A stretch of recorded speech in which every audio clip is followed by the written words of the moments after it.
Now to the latest chapter in a month-long drama involving police officers and Omaha City Councilman. For our part, the investigation started when we learned their homes and a business had been searched by the FBI, but it's unclear when the investigation started and what it's even about. The FBI isn't commenting. Only on 6 News, Brian Mastry reports on the latest development involving city payroll and dues paid to a police nonprofit. Omaha police officers are questioning how their money is being spent by the Latino Peace Officers Association. Omaha's police chief has said he's concerned one of its umbrella organizations may have been used for criminal activity. According to the City of Omaha Finance Department, approximately 150 police officers had dues withheld from their paychecks, earmarked for the Latino Peace Officers Association.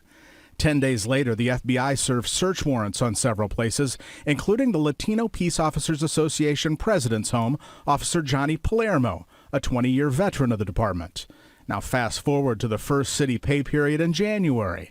Only 8 employees have opted to continue paying dues to the Latino Peace Officers Association, 8 out of 150. 142 officers have paused paying what amounts to $144 a year to the LPOA. The FBI hasn't said yet why they're interested in the case and what ties it together. South Omaha City Councilman Vinny Palermo's home was targeted 3 weeks ago. There's no relation between Vinny Palermo and Johnny Palermo. Officer Palermo and the Latino Peace Officers Association past president, Officer Daniel Torres, remain on paid administrative leave during the internal investigation. Recently, Johnny Palermo turned in his retirement papers. His last day on the job is next week. PACE, Police Athletics for Community Engagement, seems in the middle of this investigation. The LPOA started it in 2005 to help at-risk kids build bridges with police and the community through sports. The FBI also searched its headquarters last month. The president of the National Office for Latino Peace Officers says this isolated incident should not reflect negatively on the other chapters.